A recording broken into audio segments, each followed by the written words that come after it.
Hello everyone, today we have made a raindrop sensor by using a controller, Arduino Uno, one buzzer, some jumper wires, breadboard and raindrop sensor. Hello everyone, today we have made a raindrop sensor by using a controller, Arduino Uno, one buzzer, some jumper wires, breadboard and raindrop sensor. Raindrop sensor have 4 digital pins, A0, D0 and we have ground and VCC, the positive pin. And now Afira will show us how it is working. Show us, Afira. We'll put the water on the raindrop sensor and see the buzzer is buzzing and indicating the water have touched the sensor.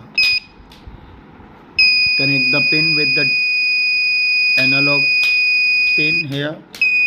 Very nice, good job. Do it carefully.